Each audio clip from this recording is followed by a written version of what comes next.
Alam mo bang ang isa sa mga pinakadakilang Stoic philosopher sa kasaysayan ay nagsimula bilang isang alipin? Oo, si Epictetus. Ipinanganak sa kahirapan, walang kalayaan at punong-puno ng pagsubok ang buhay. Pero sa halip na masira o sumuko sa kalagayan niya, pinili niyang palakasin ang sarili sa loob. Hindi niya hinayaang diktahan siya ng panlabas na mundo. Ang kapangyarihan niya, ang isip. Sabi nga niya, "You have power over your mind, not outside events." Kahit nakakadena ang katawan niya, malaya ang kaluluwa niya. At mula sa pagiging alipin, naging guru siya ng libu-libong tao, nagturo ng disiplina, katahimikan at kalayaan ng loob. Ganito ang Stoic mindset. Hindi mo kailangang kontrolin ang mundo. Ang kailangan mong matutunan ay kontrolin ang sarili mong reaksyon dahil yan ang tunay mong kapangyarihan. Kaya kung ikaw ay nakakaranas ngayon ng problema, stress o pagsubok sa buhay, tandaan mo si Epictetus. Kung kinaya niyang tumayo sa gitna ng kadiliman, kaya mo rin. Ang Stoic wisdom ay parang ilaw sa madilim na daan. Simple pero makapangyarihan. At ngayong nandito ka, isa lang ang ibig sabihin niyan. Iba ka. Hindi ka ordinaryo. Kaya, wag mong iskip ang video na ito. Baka ito na ang sagot sa matagal mo nang hinahanap. Katahimikan sa loob ng magulong mundo. Number 1. Amor fati. Yakapin ang kapalaran mo.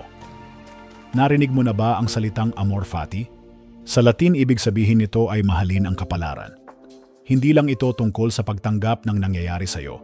Ito ay pagmamahal sa bawat parte ng buhay mo, kahit pa mahirap, masakit, o hindi ayon sa plano. Ang Stoic na si Epictetus, pati si Marcus Aurelius, paulit-ulit na paalala. Huwag mong labanan ang buhay, yakapin mo ito.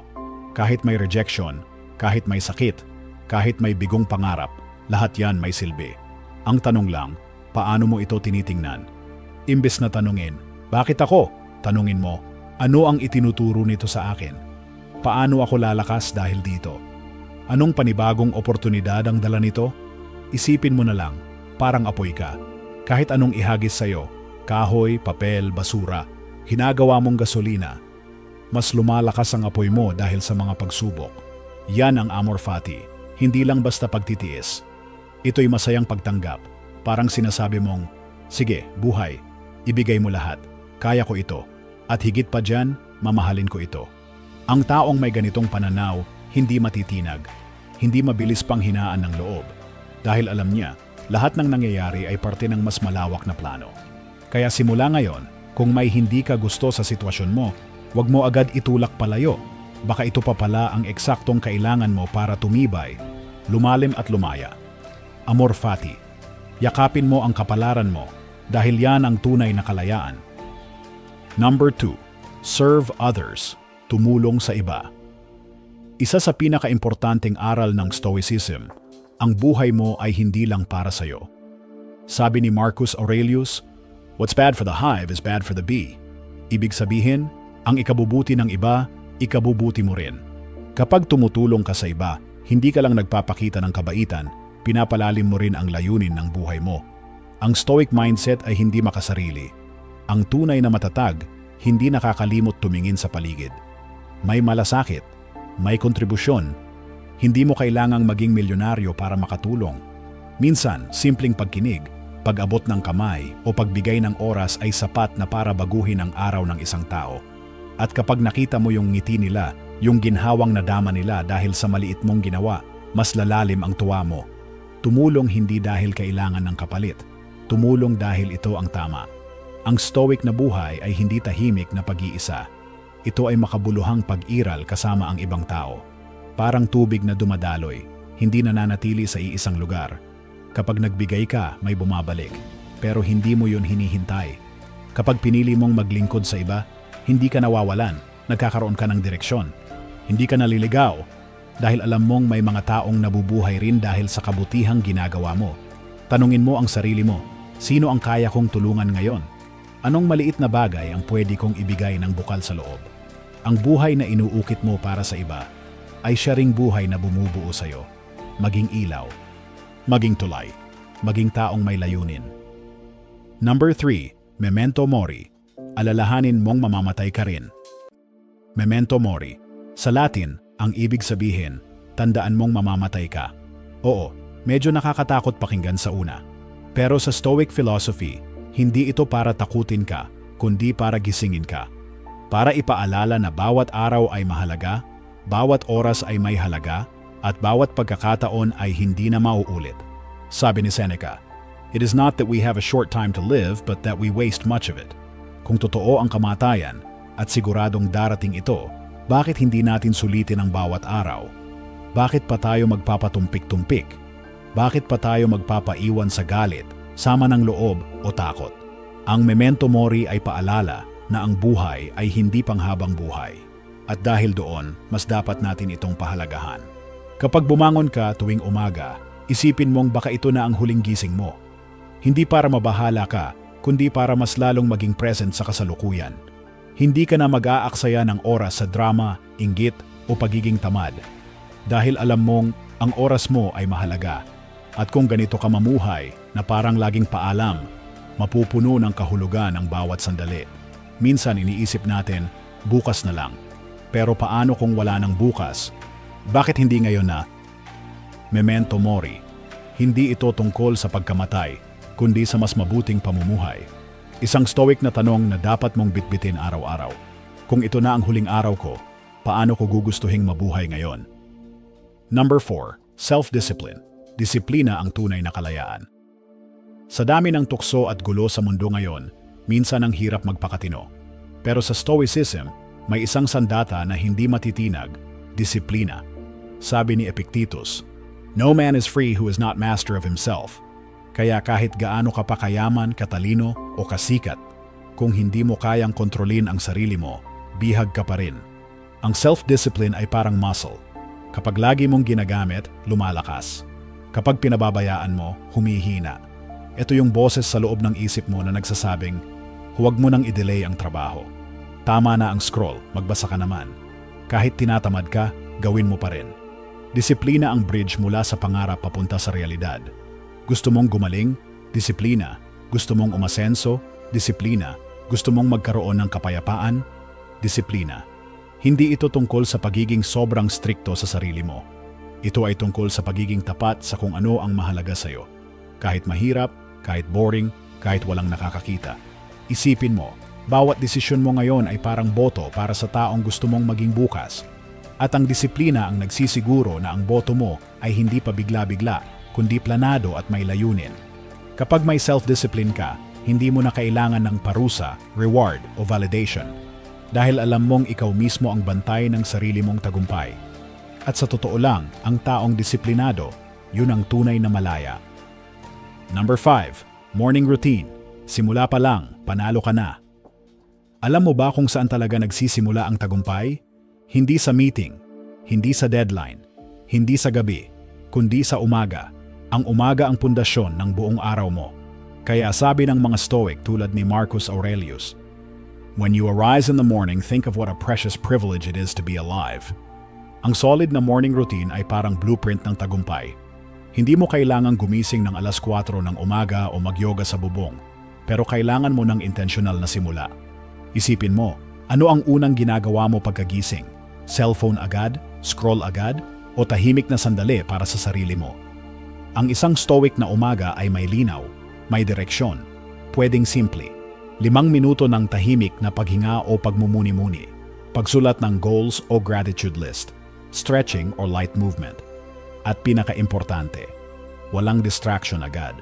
Bakit ito mahalaga? Kasi kung paano mo simulan ang araw mo, ganun din kalalabasan ng buong araw mo.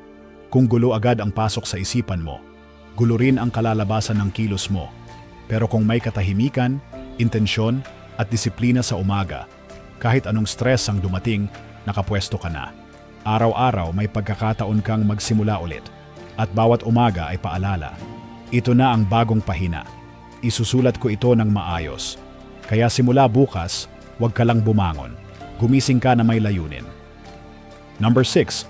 Essentialism. Iwan ang kalat. Piliin ang mahalaga.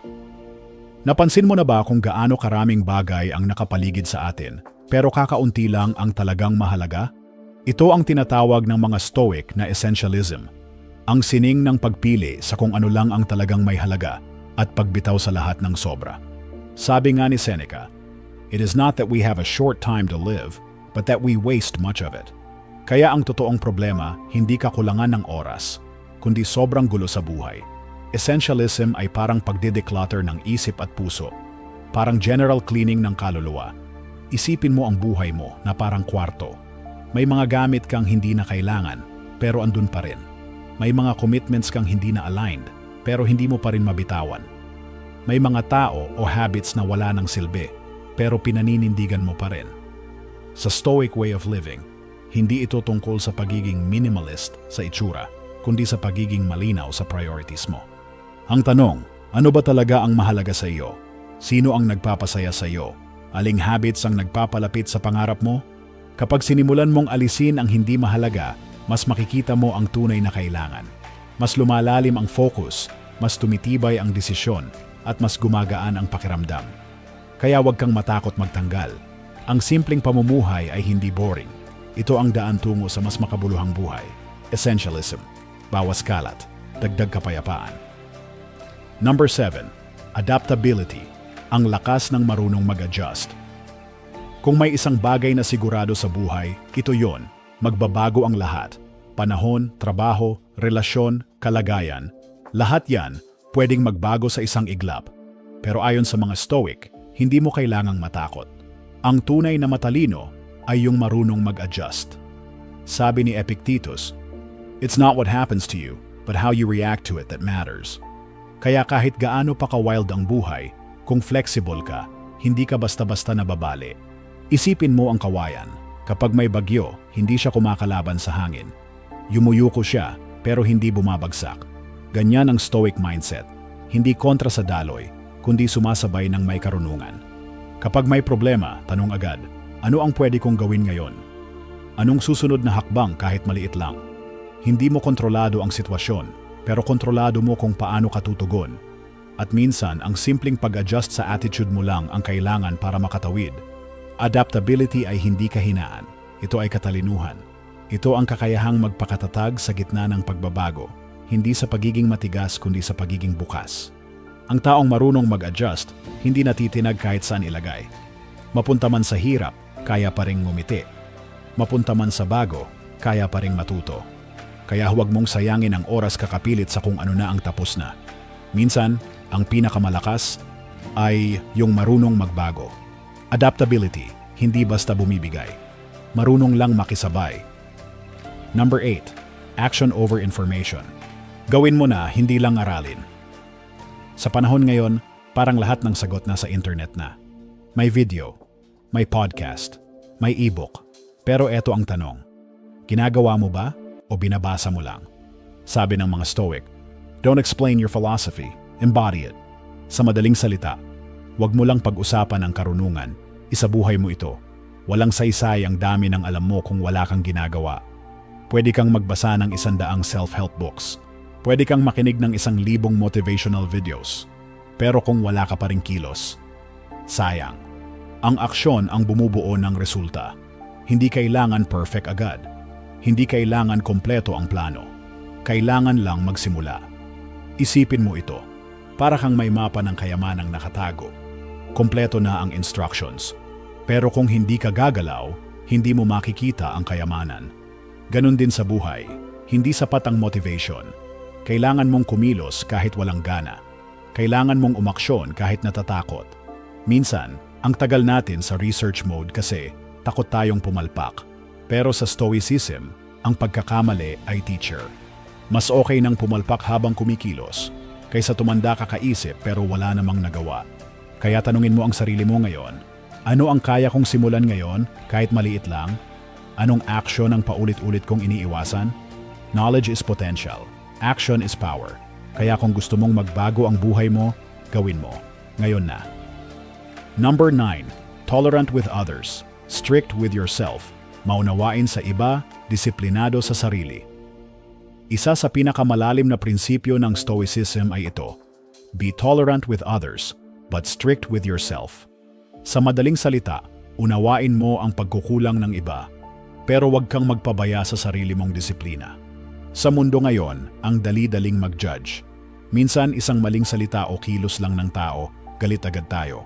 Pero ang stoic na paraan ay kabaligtaran, kalmado, mahinahon, may habag. Bakit? Kasi alam natin na lahat ng tao may pinagdadaanan. Hindi mo kontrolado kung paano sila kumilos, pero kontrolado mo kung paano ka magre-react. At bilang stoic, pipiliin mong maging mahinahon. Pero pagdating sa sarili, baliktad. Dito ka dapat mahigpit, disiplinado, responsable. Walang palusot. Hindi ito pagiging harsh sa sarili. Ito ay pagmamahal sa sarili na may mataas na pamantayan. Parang coach na mahigpit pero dahil gusto kang manalo. Parang guro na strikto dahil gusto mong matuto. Kapag naging maunawain ka sa iba, mas gagaan ang pakikitungo mo sa mundo. At kapag naging disiplinado ka sa sarili, mas lalakas ang loob mo kahit anong hamon pa yan. Ang kombinasyong ito, malambot sa labas, matatag sa loob, yan ang stoic warrior mindset. Kaya sa bawat araw, tanungin mo, ako ba'y masyadong mahigpit sa iba pero maluwag sa sarili? O baka dapat baliktarin mo na? Stoicism is not about being cold. It's about being wise. Tamang unawa sa iba. Matibay na pamantayan sa sarili. Number 10. Resilience. Tibay ng loob sa gitna ng pagsubok. Sa totoo lang, hindi mo maiiwasan ang hirap sa buhay. May panahon talagang bibiguin ka, iiwan ka, o madadapa ka. Pero ang tanong ng isang stoic ay hindi, bakit ako? Kundi, paano ako babangon? Ito ang tinatawag na resilience, ang kakayahang bumangon ng mas matatag pagkatapos ng pagsubok. Sabi ni Marcus Aurelius, the impediment to action advances action. What stands in the way becomes the way. Kumbaga, ang humahad lang sa'yo, yun mismo ang daan. Isipin mo ang goma. Kapag hinila mo ito, lumalaban. Pero kapag binitawan mo, bumabalik. At minsan, mas malakas pa. Ganito rin ang dapat na loob natin. May baluktot, pero hindi nababali. Resilience ay hindi pagiging manhid. Hindi ito pa-strong lang. Ito ay pagtanggap na may sakit, pero pagpili pa rin na lumaban. At kapag natuto kang bumangon sa bawat pagkakadapa, unti-unti kang nagiging mas matibay, mas marunong, mas buo. Minsan, ang mga taong pinakanakangiti ay yung pinakamaraming pinagdaanan. Pero hindi sila nawala, dahil pinili nilang tumindig muli. Kaya kung ngayon ay nasa gitna ka ng bagyo, alalahanin mo, hindi ka nag-iisa. Hindi patapos ang laban. At minsan, ang sakit ang nagtuturo sa atin kung gaano tayo kalakas. Resilience is strength wrapped in grace. At habang ang iba ay sumusuko, ikaw ay lalaban dahil stoic ka. Hindi ka takot masaktan dahil alam mong ang sugat ay bahagi ng paghilom. Number 11. Empathy.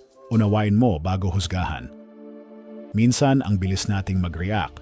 May nasabi lang ang isang tao, may maling galaw, o may iniwang hindi magandang impression, husga agad. Pero ang stoic mindset, iba ang tanong. Ano kaya ang pinagdadaanan niya? Bakit kaya siya umakto ng ganun? Ito ang tinatawag na empathy. Ang kakayahang umunawa, hindi lang basta tumingin. Sabi ni Marcus Aurelius, whenever you are about to find fault with someone, ask yourself, what fault of mine most nearly resembles theirs? Ibig sabihin, bago ka humusga, alalahanin mong ikaw rin ay may pagkukulang. Ang empathy ay hindi pagiging mahina. Ito ay pagiging bukas ng puso sa katotohanang lahat tayo ay may kwento. Baka yung tahimik ay may dalang lungkot. Baka yung mainit ang ulo ay punong-puno ng takot. Baka yung laging galit ay dating sobra ang sakit. Kapag natuto kang umunawa bago humusga, mas lumalalim ang koneksyon mo sa ibang tao. Hindi ka lang basta taong may talino, ikaw ay taong may puso. At bilang stoic, alam mong ang tunay na lakas ay hindi lang makontrol ang sarili, kundi ang magpakumbaba para makinig at umintindi. Ang empathy ay parang tulay. Ginagamit ito para magtagpo ang dalawang taong magkaiba ang pinanggalingan. At sa panahon ng gulo at ingay, ang empathetic na puso ay oasis ng kapayapaan. Kaya sa susunod na may makasalubong kang mahirap pakisamahan, huwag agad mainis. Subukang umunawa. Baka yun na lang ang kailangan niya at ikaw lang ang makakapagbigay. Number 12. Mindfulness. Maging present sa kasalukuyan. Gaano kadalas kang nandito nga, pero lutang naman ang isip mo. Minsan, habang kumakain, iniisip mo na agad ang trabaho. Habang kasama ang pamilya, hawak pa rin ang cellphone. Habang buhay ka, parang hindi mo naman talaga ramdam na buhay ka. Dito pumapasok ang mindfulness, ang sining ng pagiging ganap na naroroon sa kasalukuyan. Sabi ng mga Stoic, confine yourself to the present. Dahil ang totoo, ang nakaraan ay tapos na at ang hinaharap ay hindi pa dumarating. Pero ang kasalukuyan, yan lang ang tunay mong hawak. Mindfulness ay hindi lang pag-upo sa tahimik na sulok.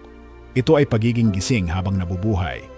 Ramdamin mo ang hangin habang naglalakad. Pakinggan mo talaga ang kausap mo. Lasapin mo ang bawat kagat ng pagkain mo. Kapag ikaw ay present, mas humihina ang kaba sa hinaharap at pagsisisi sa nakaraan. Mas natututo kang magpasalamat sa maliit na bagay. Mas nai-enjoy mo ang buhay, hindi lang basta nilalagpasan ito. At sa dami ng stress sa mundo ngayon, ang pagiging mindful ay parang sandata ng katahimikan. Kahit magulo ang paligid, kalmado ka sa loob. Maging mindful sa iniisip mo, sinasabi mo, at ginagawa mo. Kasi diyan nagsisimula ang pagbabago. Kaya sa tuwing nararamdaman mong lutang ka na naman, huminga ka, tumigil saglit, bumalik sa ngayon. Dito sa kasalukuyan, doon nagsisimula ang tunay na kapayapaan. Number 13. Purpose. Hanapin ang dahilan kung bakit ka bumabangon. Sa dami ng ginagawa araw-araw, tanungin mo ang sarili mo, bakit ko nga ba ito ginagawa? Para saan o para kanino ba talaga ako bumabangon? Ito ang tinatawag ng mga Stoic na purpose, ang malinaw na dahilan kung bakit ka nabubuhay. Sabi ni Seneca, if one does not know to which port one is sailing, no wind is favorable.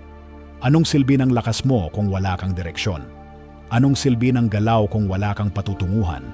Ang taong may purpose, hindi basta natitinag ng problema, dahil alam niyang ang bawat pagod, bawat luha, at bawat sakripisyo ay may saysay. Hindi mo kailangang malaki agad ang layunin mo. Minsan, ang simpleng gusto kong maging mabuting magulang o gusto kong makatulong sa iba ay sapat na para manatiling buo kahit pagod na pagod ka na. Kapag alam mo ang bakit, nagiging malinaw ang paano. Kapag may layunin ka, mas matibay ka sa tukso. Mas kalmado ka sa gulo. Ang Stoic life ay hindi lang basta tahimik.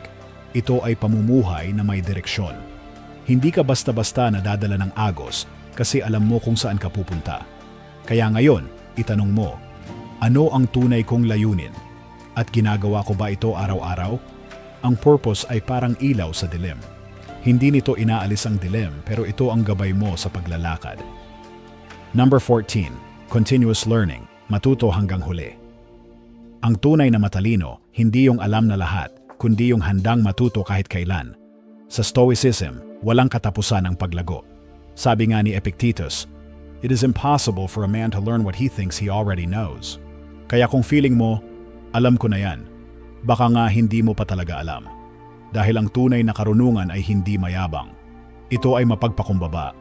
Continuous learning ang susi sa pagiging mas matalino, mas mabuti, at mas handa sa hamon ng buhay. Pwedeng sa libro, pwedeng sa pagkakamali, pwedeng sa ibang tao, kahit mas bata pa sila sa'yo. Ang bawat araw ay parang classroom, at ang buhay mo, isa yang panghabambuhay na paaralan. Hindi mo kailangan ng diploma para matuto. Ang kailangan mo ay bukas na isipan at pusong marunong makinig. Bakit mahalaga ito sa Stoic way of life? Kasi ang mundo ay laging nagbabago. Kung hindi ka matututo, maiiwan ka. At kung ayaw mong matuto, hindi ka uunlad. Minsan, ang aral ay dumarating sa anyo ng pagkakamali. At ang Stoic mindset ay hindi natatakot magkamali dahil ang mali ay bahagi ng tunay na pagkatuto. Kaya tanungin mo ang sarili mo ngayon, kailan ako huling natuto ng bago? Anong bago ang pwede kong simulan ngayong linggo? Ang karunungan ay hindi natatapos sa paaralan. Ito ay pamumuhay na may bukas na mata at pusong handang tumanggap. Number 15. Gratitude. Matutong magpasalamat sa lahat ng meron ka. Sa dami ng gusto natin sa buhay, mas magandang trabaho, mas malaking bahay, mas maraming pera, minsan nakakalimutan natin ang pinakamahalaga, ang kung anong meron na tayo ngayon. Sabi ni Seneca, he is a wise man who does not grieve for the things which he has not, but rejoices for those which he has.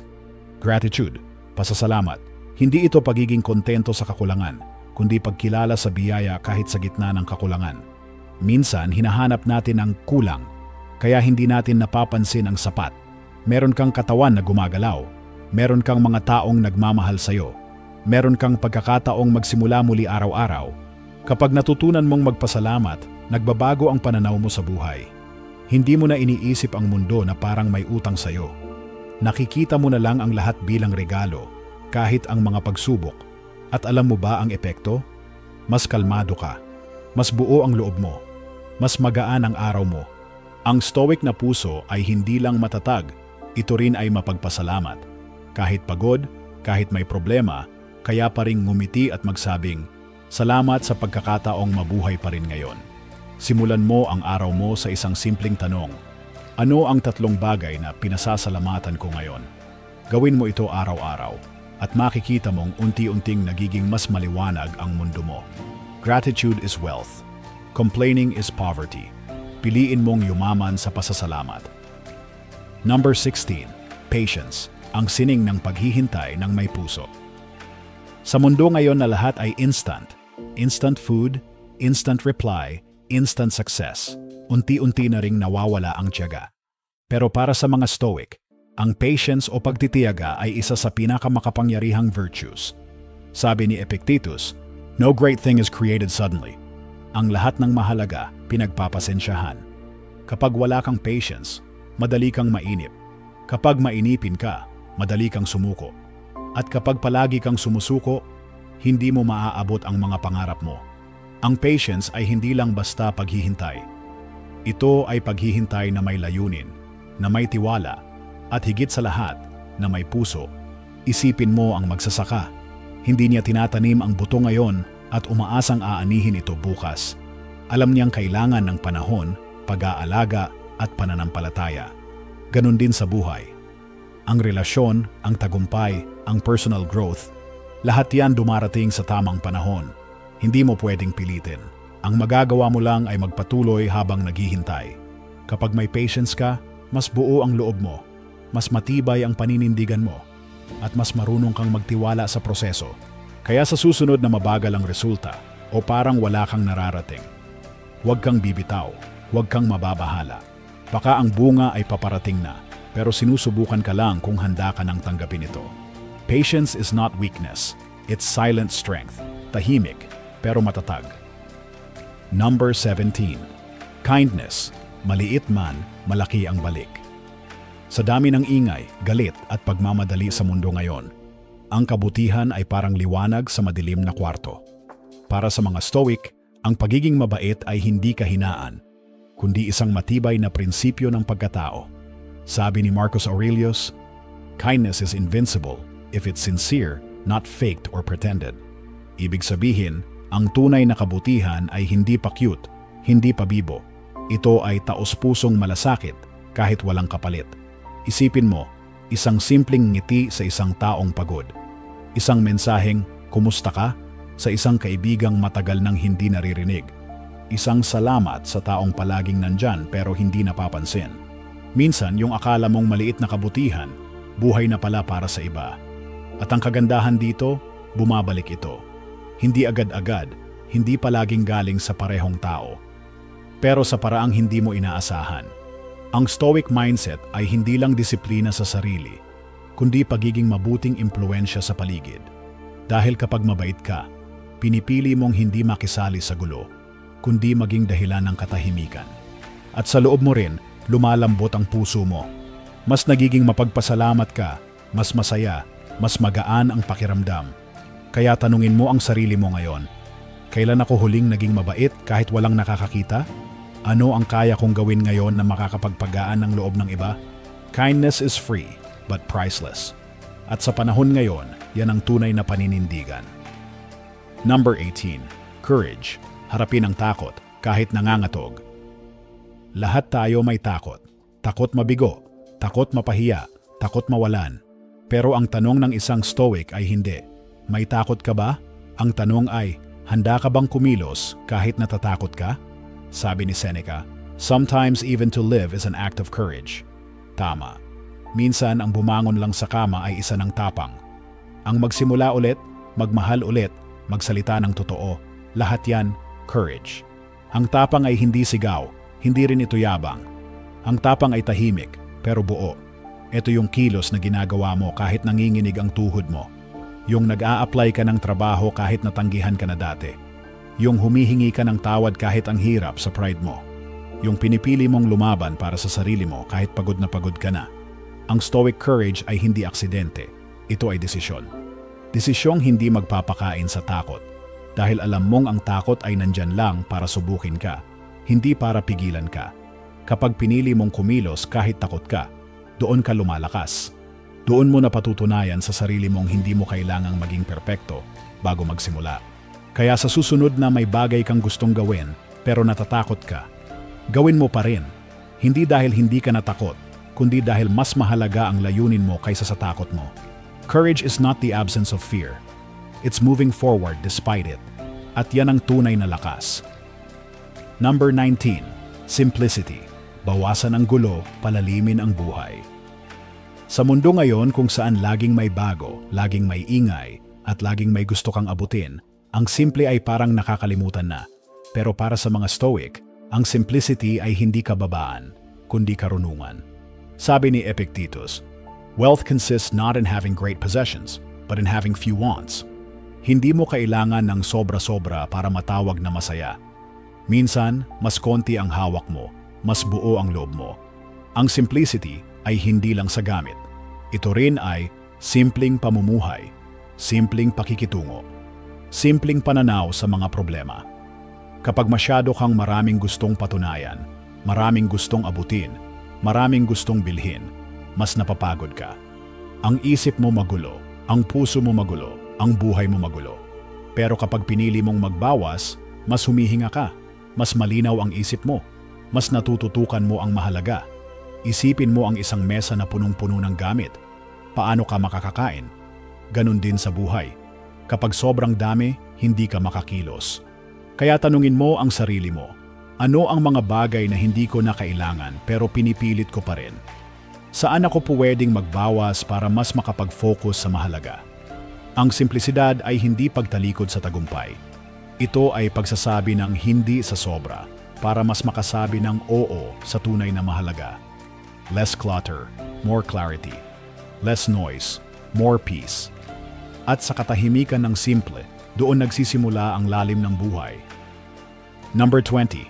Honesty. Katapatan ang pundasyon ng tunay na relasyon. Minsan parang ang dali-daling magsinungaling, maliit na puting kasinungalingan para lang maiwasan ang gulo. Pero para sa isang stoic, ang katapatan ay hindi negotiable. Sabi ni Marcus Aurelius, if it is not right, do not do it. If it is not true, do not say it. Sa madaling salita, kung hindi totoo, huwag mong bitawan. Ang honesty ay hindi lang tungkol sa pagsasabi ng totoo sa iba. Ito ay tungkol din sa katapatan sa sarili. Totoo ka ba sa nararamdaman mo? Sa desisyong ginagawa mo? Sa direksyong tinatahak mo? Ang taong tapat ay may kapayapaan sa loob. Walang takot na baka mahuli. Walang bigat sa dibdib. Walang panggagaya. Dahil kung sino siya sa harap ng tao, yun din siya kapag mag-isa. Sa relasyon, ang katapatan ang pundasyon ng tiwala. At kung wala kang tiwala, paano tatagal ang anumang koneksyon? Oo, minsan masakit ang katotohanan. Pero sa stoic life, mas pipiliin mo ang masakit na totoo kaysa sa magandang kasinungalingan. Dahil ang totoo, kahit mahirap tanggapin, nakakagaling. Kapag nagsimula ka sa katapatan, mas nagiging buo ang respeto mo sa sarili. Mas lumalalim ang tiwala ng iba sa'yo. Mas tumitibay ang pundasyon ng bawat relasyon. Kaya sa bawat salita at kilos mo, tanungin mo, ito ba ay totoo? Ito ba ay tama? Honesty is not just about truth. It's about strength. At sa mundong puno ng peke, ang pagiging totoo ay revolusyon. Number 21. Healthy lifestyle. Alagaan ang katawan at isipang taglay mo. Ang katawan mo ay hindi lang kasangkapan, ito ang tahanan ng kaluluwa mo. Kaya para sa isang stoic, hindi pwedeng pabayaan ito. Sabi nga ni Seneca, a sound mind and a sound body. Ang tunay na stoic, hindi lang matatag ang loob, maalaga rin sa sarili. Isipin mo ito, paano mo magagampanan ang mga layunin mo kung sakitin ka? Paano ka makakapaglingkod sa iba kung sarili mong katawan hindi mo kayang alagaan? Ang healthy lifestyle ay hindi tungkol sa abs or diet trends. Ito ay tungkol sa pagrespeto sa sarili mong buhay. Kumain ng tama, matulog ng sapat, Kumilos kahit konting ehersisyo araw-araw. Magpahinga kapag kailangan. Bantayan ang iniisip dahil mental health ay kasing halaga ng physical health. Ang katawan at isipan ay magkaugnay. Kapag ang isa ay magulo, damay ang isa. Pero kapag pareho mong inalagaan, mas malinaw ang isip, mas buo ang loob, at mas malakas ang katawan. Ang pagiging stoic ay hindi lang panloob na lakas. Responsibilidad mo rin ang alagaan ang pisikal mong sarili. Hindi dahil gusto mong tumagal, kundi dahil gusto mong maging handa sa mga layunin mong gustong tuparin. Kaya tanungin mo ang sarili mo ngayon.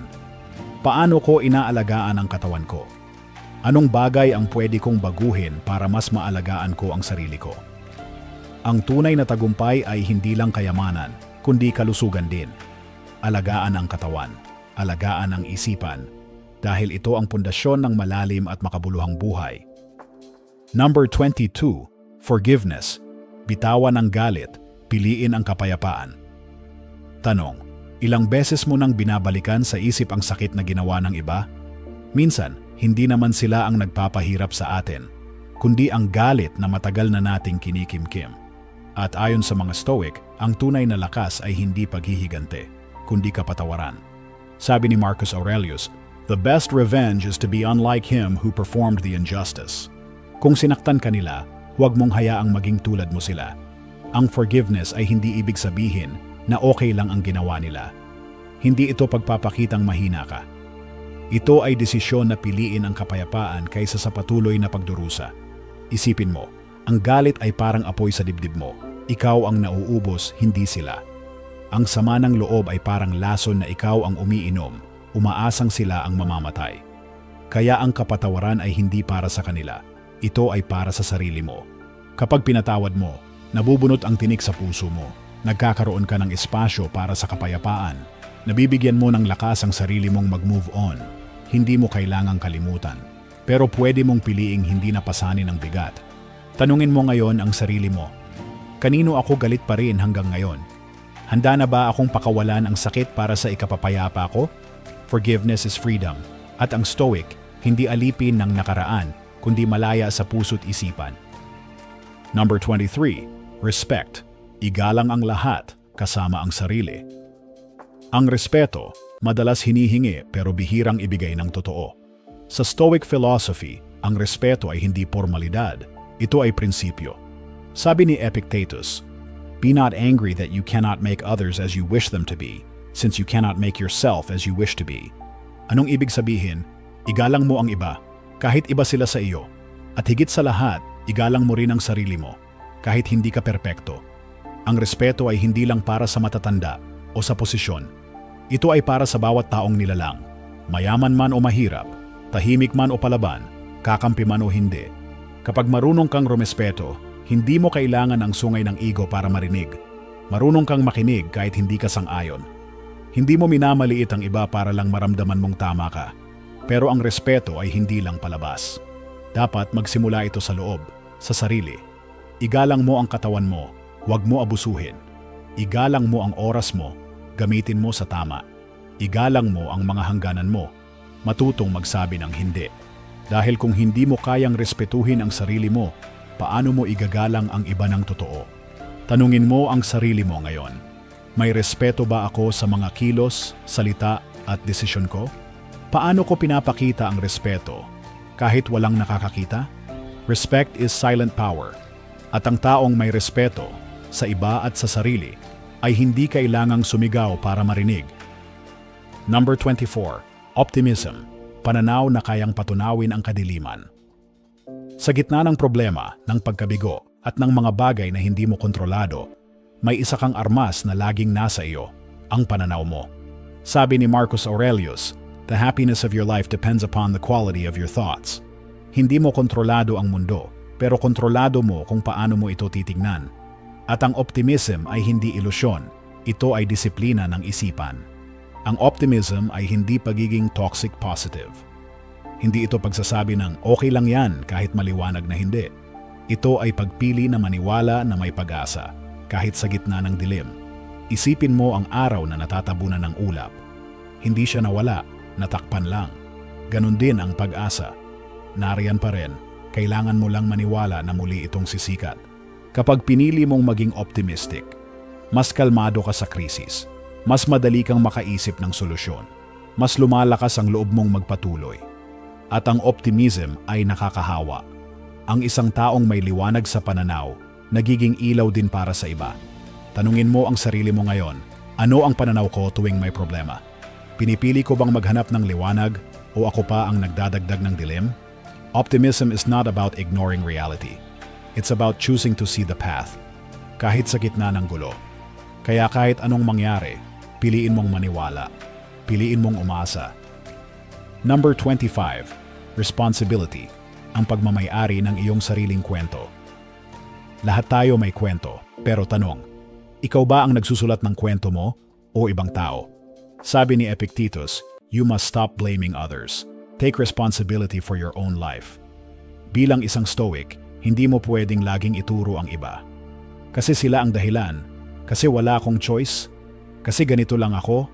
Hindi, may choice ka. Palagi. At ang tunay na lakas ay nagsisimula sa pagtanggap ng responsibilidad. Kapag sinabi mong, ako ang may gawa nito, ibig sabihin, may kapangyarihan kang baguhin ito. Hindi mo iaasa sa swerte o sa ibang tao ang direksyon ng buhay mo. Hindi ka biktima, ikaw ang may hawak ng manibela.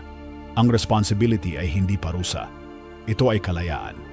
Kalayaang piliin kung sino ka bukas anuman ang nangyari kahapon. Oo, may mga bagay na wala kang kontrol, kagaya ng panahon, opinyon ng iba, o mga pangyayaring biglaan. Pero may kontrol ka sa pananaw mo, tugon mo, desisyon mo. At kapag naging consistent ka sa pagiging responsable, unti-unting nagiging mas malinaw ang direksyon ng buhay mo. Hindi ito madali, pero ito ang daan ng mga may tapang. Tanungin mo ngayon ang sarili mo, saan ako madalas nagbubunto ng sisi? Ano ang pwede kong akuin para magbago ang takbo ng kwento ko? Taking responsibility is owning your life, fully, fearlessly, faithfully. Kung buhay mo ito, ikaw dapat ang may hawak ng lapis. Number 26. Balance. Ang sining ng pagkakapantay ng lahat ng bagay. Sa sobrang dami ng gusto nating gawin, minsan hindi na natin namamalayan. Umaapaw na ang schedule, wala nang pahinga, at ang kaluluwa unti-unti nang nauubos. Ito ang dahilan kung bakit napakahalaga ng balance sa Stoic way of life. Sabi ni Seneca, we should take wandering outdoor walks so that the mind can be nourished and refreshed by the open air and deep breathing. Hindi lang trabaho ang buhay, hindi lang pahinga ang sagot, kailangan ng balance. Kapag sobra ang trabaho, nauubos ka. Kapag sobra ang pahinga, tumitigil ka sa paglago. Kapag puro bigay sa iba, nauubos ka sa sarili. Kapag puro sarili, nakakalimutan mong konektado ka rin sa iba. Balance ang nagsasabi ng, tama na muna. Pwede ka namang huminto sandali. May oras ang lahat ng bagay, hindi kailangang sabay-sabay. Kapag may balance ka, mas malinaw ang isip mo, mas kalmado ang puso mo, mas may direksyon ang kilos mo. Ang taong may balance, hindi niya sinasayang ang oras, pero hindi rin siya alipin ng oras. Hindi siya laging produktibo, pero laging may saysay ang ginagawa niya. Tanungin mo ngayon ang sarili mo, saan ako sobra? Saan ako kulang? Paano ko maibabalik ang timbangan ng buhay ko? Balance is not doing everything. It's doing what matters, at the right time, with the right energy. Sa pagitan ng gawa at pahinga, ng bigay at tanggap, nandoon ang Stoic peace. Number 27. Focus. Isang bagay muna, buong atensyon. Sa panahon ngayon, parang lahat sabay-sabay. Notifications dito, email doon, tapos may iniisip ka pa sa likod ng utak mo. Ang resulta, walang natatapos, laging pagod, laging lutang. Para sa mga Stoic, ang tunay na lakas ng isip ay nasa focus. Sabi ni Marcus Aurelius, concentrate every minute on doing what's in front of you with precise and genuine seriousness. Isang bagay muna, buong puso, buong isip. Ang focus ay hindi natural, ito ay disiplina. Kailangan mong piliin ito sa gitna ng gulo. Piliing hindi muna sagutin ang lahat ng tawag. Piliing hindi mag-multitask kahit parang mas marami kang natatapos. Pero ang totoo, kapag isa lang ang ginagawa mo ng may buong atensyon, mas mabilis kang makatapos. Mas mataas ang kalidad ng gawa mo. Mas hindi ka pagod mentally. Ang kalaban ng focus ay hindi lang distractions, kundi ang sarili mong utak na gustong tumalon sa susunod na bagay. Pero ang Stoic, tahimik ang loob, malinaw ang direksyon. Kapag natutunan mong mag-focus, parang nagiging tahimik ang mundo dahil ang atensyon mo ay nasa ngayon. Tanungin mo ang sarili mo ngayon, ano ang pinakamahalagang bagay na dapat kong gawin ngayon? Paano ko pwedeng ibigay ang buong sarili ko sa isang bagay muna? Focus is power. Scattered attention is weakness. Kung gusto mong makaabot sa layunin mo, itutok mo ang mata, ang isip at ang puso sa iisang direksyon. Number 28. Humility. Tanggapin ang limitasyon, buksan ang puso. Sa mundong laging may pa-contest kung sino ang pinakamarunong, pinakamayaman, pinakatama, ang pagiging mapagpakumbaba ay tila nalilimutan. Pero para sa isang Stoic, ang humility ay hindi kahinaan. Ito ang tunay na lakas. Sabi ni Epictetus, it is impossible to learn that which one thinks one already knows. Kapag akala mo alam mo na lahat, sarado na ang pinto ng pag-unlad. Ang humility ay pagtanggap na hindi mo hawak lahat ng sagot. May mas marunong pa sa'yo. At okay lang yon, dahil doon ka mas natututo. Hindi mo kailangang sumigaw para marinig. Hindi mo kailangang patunayan ang lahat. Minsan, ang pinakatahimik, sila ang may pinakamalalim na karunungan. Kapag mapagpakumbaba ka, bukas kang tumanggap ng feedback. Marunong kang makinig, hindi lang magsalita. Hindi mo ipinagmamalaki ang alam mo. Ginagamit mo ito para makatulong. At higit sa lahat, hindi mo kinakalimutan na tao ka lang. May limitasyon, may kahinaan. Pero may kakayahan din na patuloy na tumubo. Tanungin mo ngayon ang sarili mo. Nakikinig ba ako o gusto ko lang marinig ang sarili ko? Bukas ba ako sa pagwawasto o lagi kong ipinaglalaban ang pride ko? Humility is the soil where true wisdom grows. Ang Stoic ay hindi mayabang. Siya ay tahimik pero matatag, simple pero malalim. Number 29. Embrace change. Sumabay sa agos, huwag malunod sa takot. Ang tanging permanenteng bagay sa mundo ay pagbabago. Pero bakit nga ba marami pa rin ang takot dito? Sabi ni Marcus Aurelius, observe constantly that all things take place by change. Ang Stoic ay hindi kontra sa pagbabago. Yakap niya ito. Bakit? Kasi alam niyang ang pagbabago ay hindi kalaban. Ito ay natural. Bahagi ng buhay. Lahat ng halaman dumadaan sa paglipas ng panahon. Lahat ng tao nagbabago ng pananaw, ng katawan, ng karanasan. Kaya kung pipilitin mong manatili sa dati, para kang lumalangoy pabaligtad sa alon. Mapapagod ka. Malulunod ka. Ang embrace change ay hindi lang pagtanggap. Ito ay pagsabay na may bukas na isip at matibay na loob. Kapag nawala ang trabaho, hanapin ang bagong oportunidad. Kapag may lumayo, alamin kung anong puwang ang iniwang pwedeng punan ng bago. Kapag nag-iba ang landas, baka mas tama ito para sa'yo. Hindi mo kontrolado ang galaw ng mundo, pero kontrolado mo ang pakiwari mo sa pagbabagong iyon. At minsan, ang tinuturing mong kawalan ngayon ay biyaya pala bukas. Tanungin mo ang sarili mo ngayon, saan ako matagal nang kumakapit kahit alam kong kailangan ko ng bitawan? Paano ko mas tatanggapin ang pagbabago sa buhay ko ngayon? Change is not the enemy. Resistance is. Kapag natuto kang sumabay sa agos, doon ka tunay na lumalakas. Number 30. Mindset. Lakas ng pananaw, lalim ng buhay. Kung may isang bagay na pwedeng magbago ng direksyon ng buong buhay mo, ito ay hindi pera, hindi swerte, kundi mindset. Sabi ni Epictetus, men are disturbed not by things but by the views they take of them. Hindi ang sitwasyon ang nagpapabigat sa iyo, kundi ang pananaw mo rito. Ang mindset ay lente. Kapag madumi ang lente mo, madilim ang lahat. Pero kapag malinaw at bukas ang isip mo, kahit may bagyo, makakakita ka pa rin ng direksyon. Dalawang klase ng mindset ang madalas natin makita.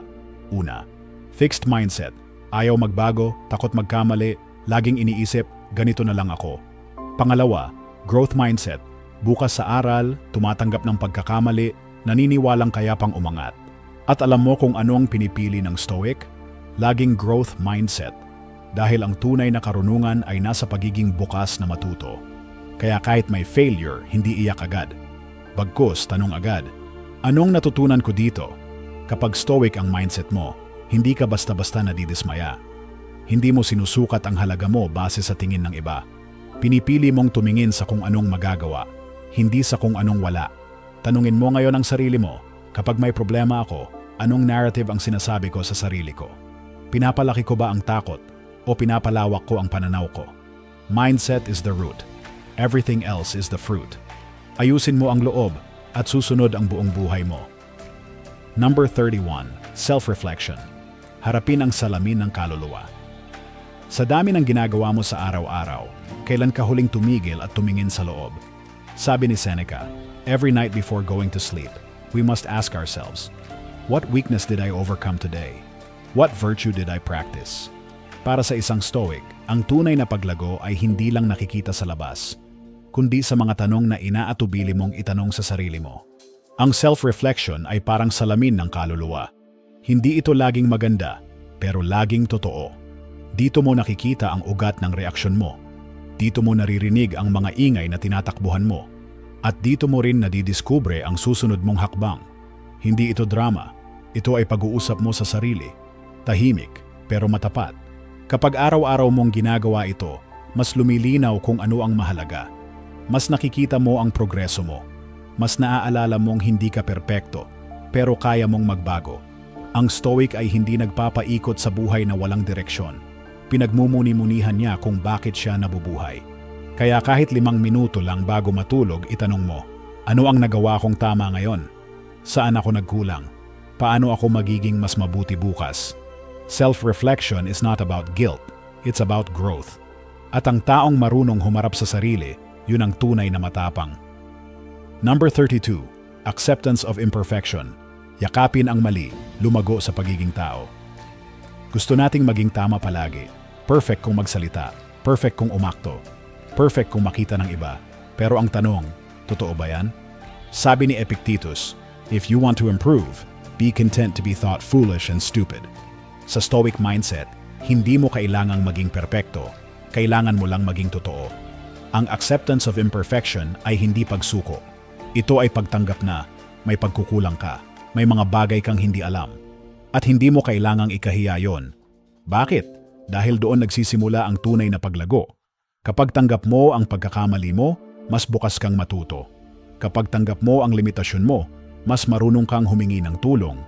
At kapag tanggap mo ang pagiging tao mo, mas malambot ang puso mo para sa iba. Hindi ka ginawa para maging robot. Ginawa kang tao. At ang pagiging tao, kasama ang pagkakamali, ang pagkalito, at ang pagkatuto. Kapag Stoic ka, hindi ka nahihiyang magkamali. Kasi alam mong ang bawat mali ay hakbang papunta sa tama. Tanungin mo ang sarili mo ngayon. Alin sa mga pagkakamali ko ang hindi ko pa rin matanggap? Paano ko pwedeng gawing aral ito? Hindi pahirap. Imperfection is not a flaw.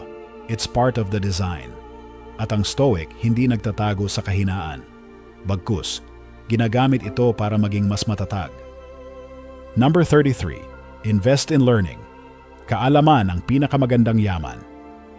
Sa mundong mabilis ang lahat, mabilis ang balita, mabilis ang opinyon, mabilis ang paghusga, ang pagkatuto ay naging optional. Pero para sa mga Stoic, ang kaalaman ay kailanman hindi naluluma. Sabi ni Seneca, as long as you live, keep learning how to live. Hindi porket may edad ka na, tapos ka na sa pagiging estudyante. Buhay mo ang paaralan, at bawat araw may itinuturo. Ang invest in learning ay hindi lang para sa diploma. Ito ay pagbabasa kahit 5 pahina lang sa isang araw, pakikinig sa mas marunong kahit mas bata sa'yo. Pag-aaral ng pagkakamali mo, hindi pagtatapon nito. Kapag nag-i-invest ka sa learning, lumalawak ang pananaw mo, lalong tumitibay ang desisyon mo, at mas nagiging handa ka sa mga hindi inaasahan. Hindi mo kailangang mahal na kurso. Minsan, sapat na ang bukas na isip at mapagpakumbabang puso. At habang ang iba ay puro reklamo, ikaw ay tahimik na natututo. Ang karunungan, di nananakaw. Kapag meron ka nito, kahit mawalan ka ng pera, koneksyon, o pangalan, buo ka pa rin. Tanungin mo ang sarili mo, kailan ako huling natuto ng bagong bagay? Ginagamit ko ba ang utak ko para lumawak o para lang manalo sa argumento? Learning is a lifetime investment with lifelong returns. Kung gusto mong umangat, huwag mong tigilan ang pagkatuto.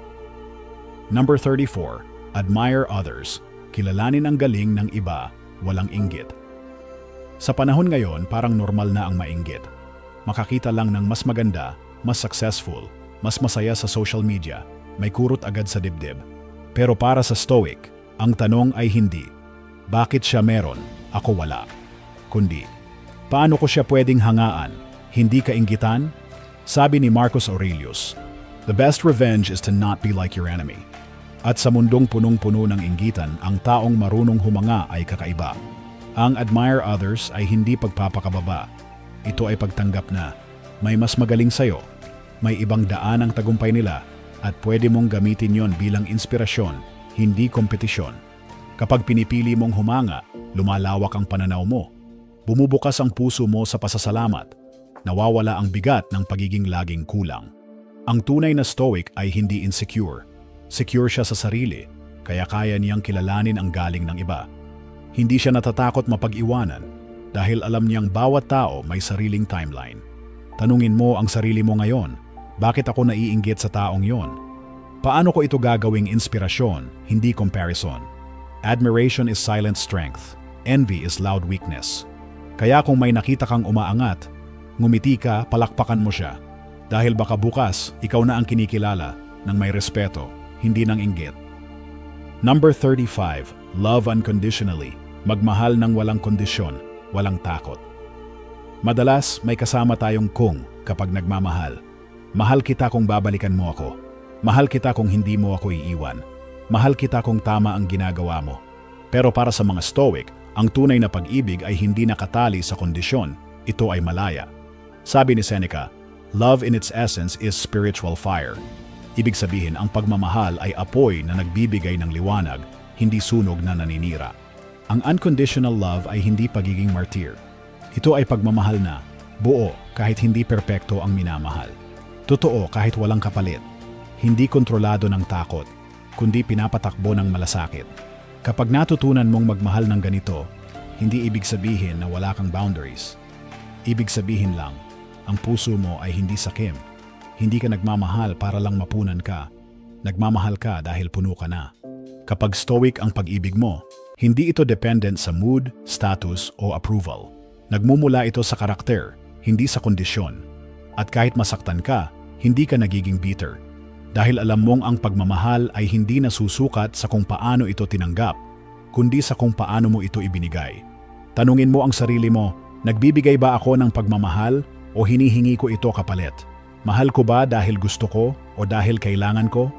Unconditional love is stoic strength wearing a soft smile.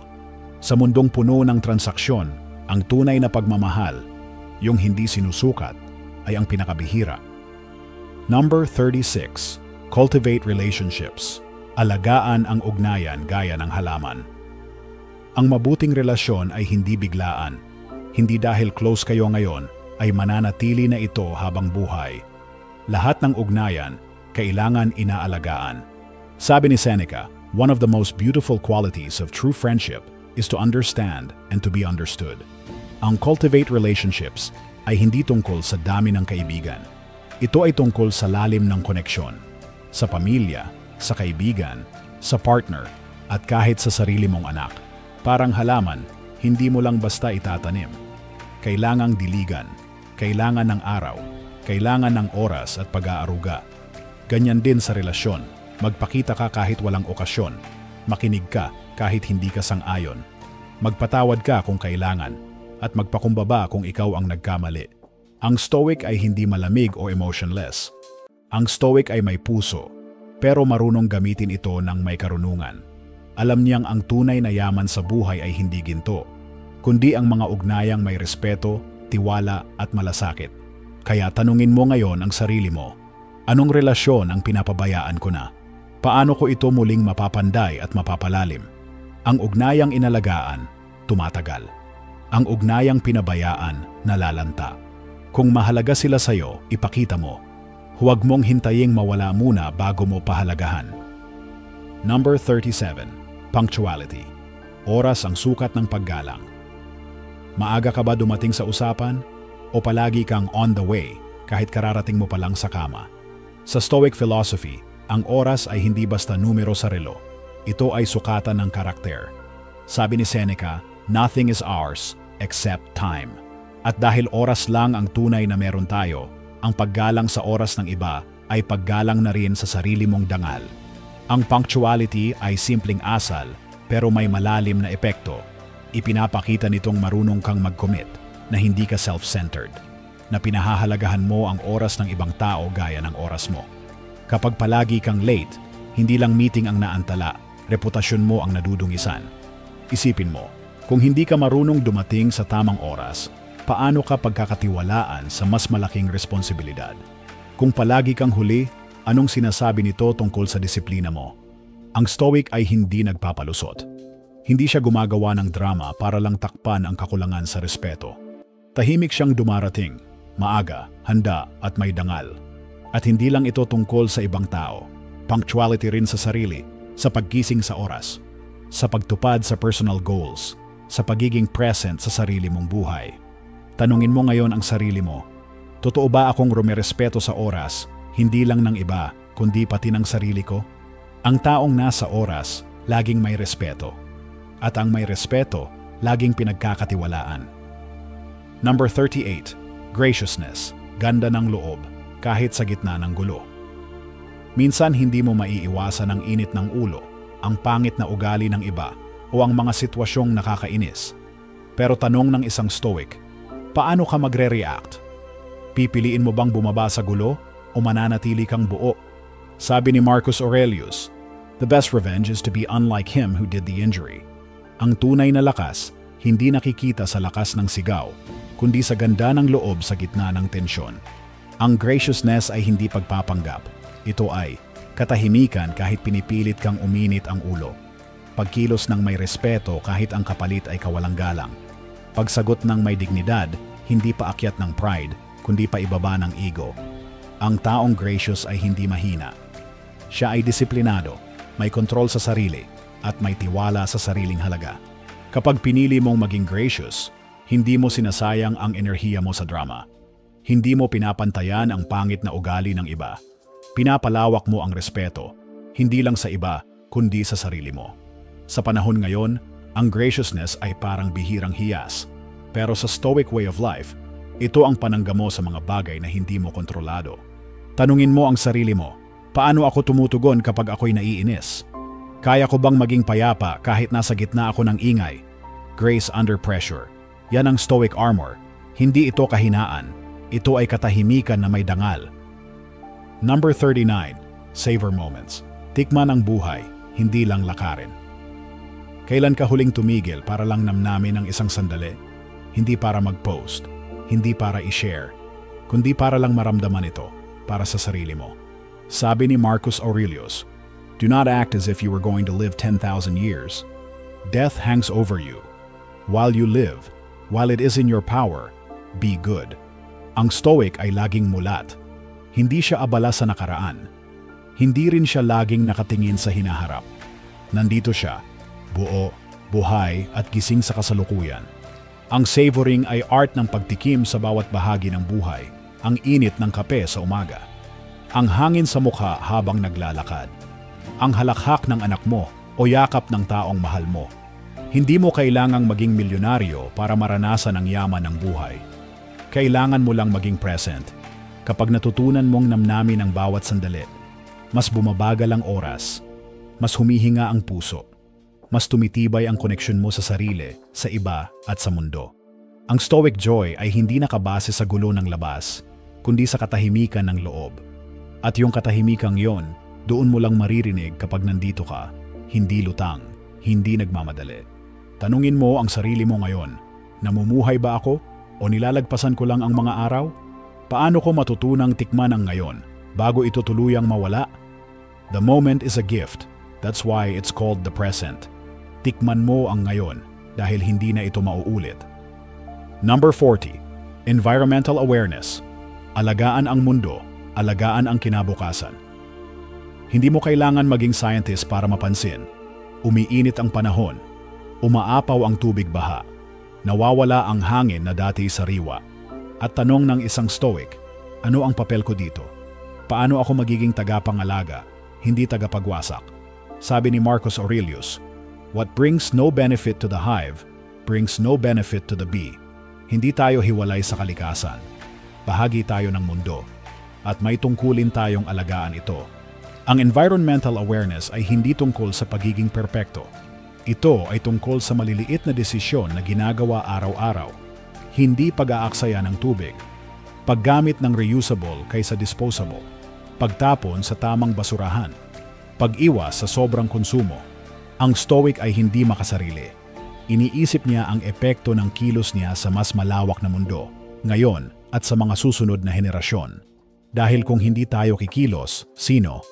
At kung hindi ngayon, kailan? Tanungin mo ang sarili mo ngayon. Paano ko pinapangalagaan ang kalikasan sa simpleng paraan? Anong ugali ko ang pwede kong baguhin para makabawas sa pinsala?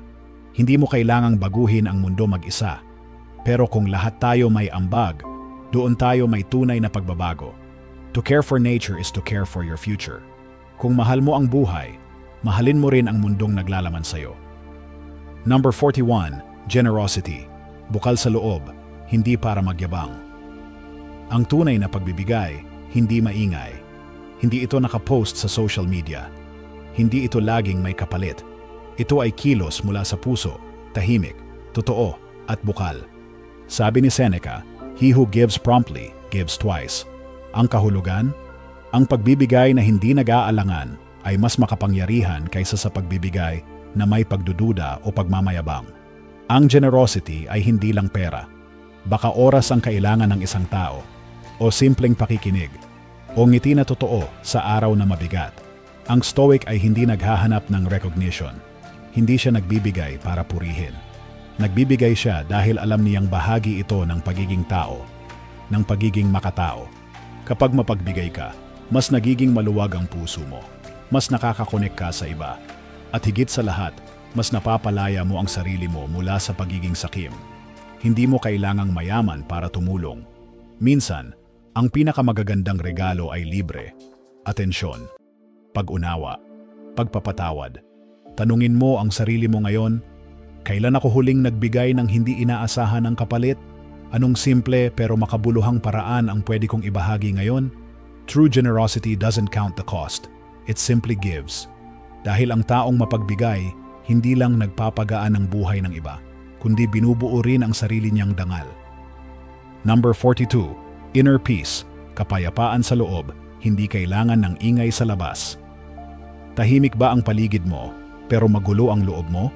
O baka naman maingay sa labas, pero buo ang katahimikan mo sa kalooban?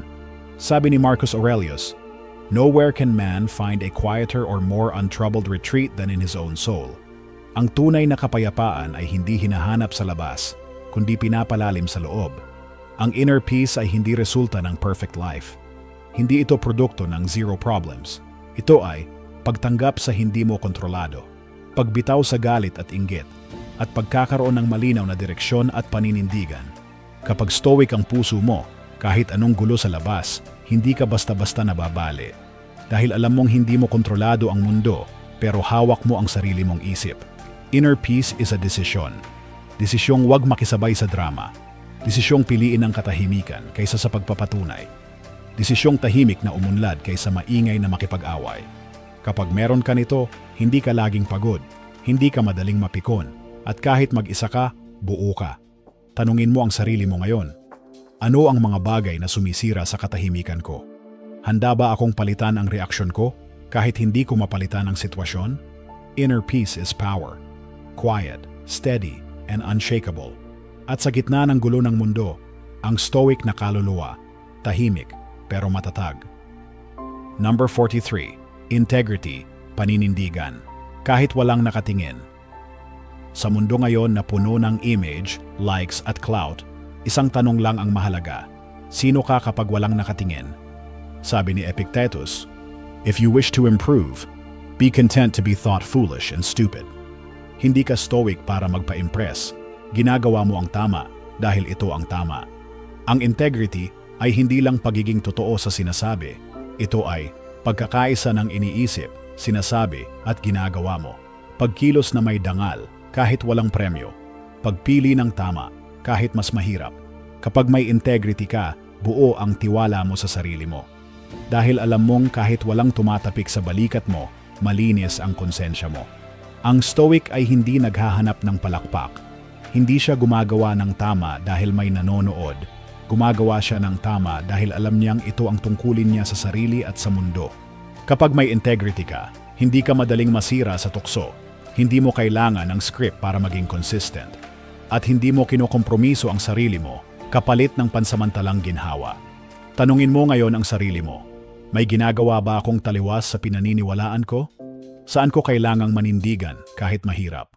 Integrity is doing the right thing, even when no one is watching. At sa Stoic Path, ito ang ugat ng lahat ng tunay na respeto. Number 44. Calmness. Katahimikan sa labas, lakas sa loob. Kapag may nang insulto sa'yo, ano ang unang reaksyon mo? Galit? Sagot agad? Patol? Pero ang Stoic, hindi basta-basta natitinag. Dahil ang katahimikan niya, hindi kahinaan, kundi kalakasan. Sabi ni Seneca, if a man knows not which port he sails, no wind is favorable. Pero paano kung alam mo ang direksyon mo? Walang bagyong pwedeng bumali sa iyo. Ang calmness ay hindi pagiging tahimik lang. Ito ay kakayahang magdesisyon kahit may pressure, pagiging buo kahit may kaguluhan sa paligid, at pagtanggi sa drama para manatili sa dignidad. Kapag kalmado ka, mas malinaw kang mag-isip, mas hindi ka nadadala ng emosyon, mas nirerespeto ka ng iba dahil alam nilang hindi ka madali. Ang Stoic ay parang lawa na kahit may nahulog na bato, hindi bigla ang reaksyon. Hinahayaan munang lumubog, saka siya kumikilos. May isip, hindi init ng ulo. Calmness is not silence. Calmness is control. At ang control na yan, hindi galing sa takot, kundi sa tiwala sa sarili. Tanungin mo ngayon ang sarili mo, ano ang mga bagay na lagi kong pinapatulan? Handa ba akong piliin ang katahimikan para mapanatili ang respeto ko sa sarili? Calmness is the ultimate power, soft, steady, and untouchable. Sa panahon ng gulo, ang Stoic ay hindi sumisigaw. Pinipili niyang manahimik dahil alam niyang doon siya pinakamatatag. Number 45. Curiosity. Ang gana sa kaalaman, hindi natatapos. Alam mo kung sino ang tunay na matalino? Yung hindi nag-aakalang alam na niya ang lahat. Yung patuloy na nagtatanong. Patuloy na natututo. Sabi ni Epictetus, it is impossible to begin to learn that which one thinks one already knows. Kung feeling mo expert ka na, sarado na ang pinto ng utak mo. Pero kung curious ka, bukas ang lahat ng posibilidad. Ang curiosity ay parang apoy. Hindi mo kailangan ng sagot agad. Ang mahalaga, tuloy-tuloy ang paghahanap. Tuloy-tuloy ang pagtanong. Kapag curious ka, mas bukas ka sa bagong ideya. Hindi ka takot magkamali kasi alam mong bahagi yan ng pagkatuto. At higit sa lahat, lumalawak ang pananaw mo sa mundo. Ang Stoic, kahit matanda na, estudyante pa rin ng buhay. Hindi siya nahihiyang magtanong. Hindi siya tumitigil sa pag-unawa. Curiosity keeps your mind alive. Kahit matanda ka na, kung curious ka pa rin, bata pa rin ang isipan mo. Tanungin mo ang sarili mo ngayon, ano ang mga tanong na matagal ko nang gustong alamin pero hindi ko tinutuloy? Anong subject, skill o idea ang pwede kong simulang tuklasin ngayon? Curiosity is the engine of growth, and the soul of a Stoic never stops growing. Dahil sa bawat tanong, may pinto. At sa bawat pintong binubuksan mo, mas lalo mong nakikilala ang mundo at ang sarili mo. Number 46. Empowerment. Buksan ang sariling lakas. Walang aasahang tagapagligtas. Lagi ba tayong naghihintay ng tulong mula sa iba? O kaya umaasa sa swerte, sa gobyerno, sa taong baka tumulong? Sabi ng Stoic, tama na ang paghihintay, ikaw ang hinihintay mo. Sabi ni Marcus Aurelius, you have power over your mind, not outside events. Realize this and you will find strength. Ang tunay na empowerment ay paniniwalang hindi ka biktima, kundi may kakayahan kang kumilos at magbago. Ang empowerment ay hindi pagiging arogante. Ito ay pagkilala sa sariling kakayahan, pagkuha ng kontrol sa sariling buhay, at pagbitaw sa pagdepende sa iba. Kapag empowered ka, hindi ka nagrereklamo ng walang aksyon, hindi ka umaasa sa tamang timing. Gumagawa ka ng paraan, kahit maliit, kahit mahirap. Ang Stoic ay hindi naghihintay ng perfect moment. Ginagawa niyang possible ang moment gamit ang disiplina, kaalaman, at paniniwala sa sarili. Tanungin mo ngayon ang sarili mo, saang bahagi ng buhay ko ako umaasa sa iba? Anong maliit na hakbang ang kaya kong simulan ngayon, ako mismo? Empowerment is not about control over others. It's control over yourself. At yan ang tunay na kapangyarihan, hindi kailanman mananakaw, hindi kailanman maluluma. Number 47, resourcefulness. Kayang dumiskarte, kahit kakaunti ang meron. Wala ka mang lahat ng resources, pero kung madiskarte ka, panalo ka pa rin. Sabi ni Epictetus, it's not what happens to you, but how you react to it that matters. At ang resourcefulness ay ang kakayahang gumawa ng paraan, kahit limitado ang meron ka. Hindi ito tungkol sa yaman. Hindi ito tungkol sa koneksyon. Ito ay kakayahang gumamit ng kung anong meron. Kakayahang humanap ng solusyon, hindi dahilan. Kakayahang maging malikhain sa harap ng limitasyon. Kapag resourceful ka, hindi mo sinasabi, wala akong choice. Ang sinasabi mo ay, gagawa ako ng choice. Nakikita mo ang posibilidad kahit sa gitna ng kakulangan. Parang kutsilyong multi-tool, pwedeng gamitin sa iba't ibang bagay, basta alam mo kung paano. Ang Stoic ay hindi umaasa sa perpektong kondisyon. Ginagawa niyang sapat ang kung anong nandyan dahil mas importante ang attitude kaysa assets. Tanungin mo ngayon ang sarili mo, anong sitwasyon ngayon ang sinasabi kong hindi ko kaya? Paano ko ito pwedeng solusyonan gamit ang meron ako ngayon? Resourcefulness is creativity in action. At sa mata ng isang Stoic, ang limitasyon ay paanyaya, hindi hadlang. Number 48, vulnerability. Buksan ang sarili, mas malalim na koneksyon. Sa mundo ngayon, ang pagiging matatag ay madalas ibig sabihin walang iyakan, walang kahinaan, laging matapang, laging matibay. Pero ang Stoic ay may ibang pananaw. Ang tunay na lakas ay yung kayang humarap ng buo kahit walang armor. Sabi ni Seneca, "No man is more unhappy than he who never faces adversity, for he is not permitted to prove himself." At minsan, ang pinakamalaking adversity ay ang pagiging totoo, kahit takot tayong masaktan. Ang vulnerability ay hindi kahinaan, ito ay katapatan sa nararamdaman mo. Kakayahang aminin na hindi mo alam lahat. Tiwala na kahit ipakita mo ang totoo mong sarili, may makakaunawa. Kapag bukas ka, mas malalim ang koneksyon mo sa iba. Mas totoo ang relasyon mo, walang fasad. Mas gumagaan ang loob mo dahil wala kang tinatago. Hindi mo kailangang ilantad ang lahat. Pero kapag may taong karapat-dapat, ang pagbubukas ng puso ay pinto sa tunay na pagkakaibigan, pagmamahal at paghilom. Tanungin mo ngayon ang sarili mo, may mga bahagi ba ng sarili kong tinatago sa takot na husgahan? Sino ang pwedeng pagtiwalaan para simulan kong maging totoo? Vulnerability is not weakness, it's courage in its rawest form. At sa mundo ng Stoic, ang pagiging totoo ay isa sa pinakamataas na anyo ng lakas. Number 49, balance, harmony sa isip, katawan, at kaluluwa. Kapag sobra ang trabaho, humihina ang katawan. Kapag puro pahinga, nanlalambot ang disiplina. At kapag puro isip pero walang damdamin, nagiging malamig ang kaluluwa. Balance ang sagot. Hindi lang ito tungkol sa work-life. Ito ay tungkol sa isip na malinaw, katawang malusog, kaluluwang payapa. Sabi ni Marcus Aurelius, "If you seek tranquility, do less." Or, more accurately, do what's essential. Hindi lahat ng ginagawa mo ay mahalaga. Ang tanong, ano ang kailangan para maging buo ka bilang tao? Ang Stoic ay hindi lang matalino sa salita, marunong din siyang magpahinga, magdasal, at kumain ng tama. Kapag may balance, nararamdaman mo ito. Hindi ka laging pagod, hindi ka laging empty. May direksyon ang bawat araw, pero may espasyo rin para huminga. Isip plus katawan plus kaluluwa equals Stoic strength. Kung may isa mang napapabayaan, ramdam agad ng buong sistema mo. Tanungin mo ang sarili mo ngayon, kailan ako huling nag-check-in sa katawan ko? Napapansin ko pa ba ang mga simpleng bagay na nagpapasaya sa kaluluwa ko? Balance is not perfection, it's rhythm. At ang Stoic, hindi kailangang perfect. Kailangan lang marunong sumayaw sa tempo ng buhay. Number 50, mindful consumption. Pumili ng may kamalayan, hindi dahil sa gusto lang. Sa panahon ng instant, scroll dito, kain doon, click add to cart sa Shopee. Madali tayong mahulog sa trap ng walang konsyensyang pagkonsumo. Pero tanong ng isang Stoic, kailangan ko ba talaga to? O gusto ko lang? Sabi ni Epictetus, freedom is not achieved by satisfying desire, but by eliminating it. Kaya ang mindful consumption ay hindi lang tungkol sa pagkain, Ito'y tungkol sa lahat ng pumapasok sa isip, katawan at kaluluwa mo. Anong klaseng balita ang pinapanood mo? Anong klaseng pagkain ang nilalagay mo sa katawan mo?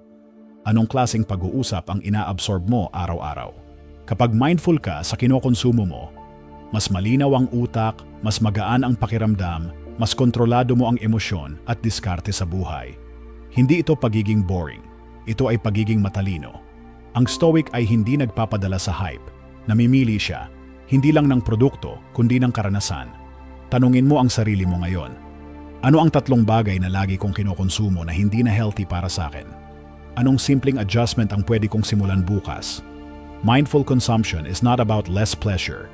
It's about deeper purpose. At sa dulo ng araw, ang tunay na Stoic ay hindi lang nabubuhay, siya'y namumuhay ng may layunin. Congratulations! Natapos mo ang 50 Stoic rules para sa mas maayos na buhay. Kung umabot ka sa puntong ito, hindi ka ordinaryo. Ibig sabihin, handa ka na talagang mamuhay ng may lalim, disiplina at dignidad. Hindi madali ang maging Stoic, pero tandaan mo, ang kontrol ay nasa iyo. Ang kapayapaan ay nagsisimula sa loob mo. At ang tunay na kalayaan ay hindi galing sa labas, kundi sa pagkakaunawa mo sa sarili mo. Anong Stoic rule ang pinakatumama sa iyo? I-type sa comments ang number o mismong prinsipyo. Gusto naming marinig ang insight mo. Like mo ang video kung may natutunan ka. Share ito sa kakilala mong kailangan ng kalmadong utak at matibay na dibdib. Subscribe para sa mas marami pang Tagalog Stoic wisdom na praktikal, makabuluhan at hindi mo basta maririnig kahit saan. Tandaan, ang buhay ay hindi paligsahan ng paramihan ng ari-arian, kundi palaliman ng pag-unawa at paggalang sa sarili. Salamat sa oras mo, at hanggat nandito ka, hindi natatapos ang paglalakbay mo sa karunungan. Hanggang sa susunod, maging matatag, maging malinaw, maging ikaw,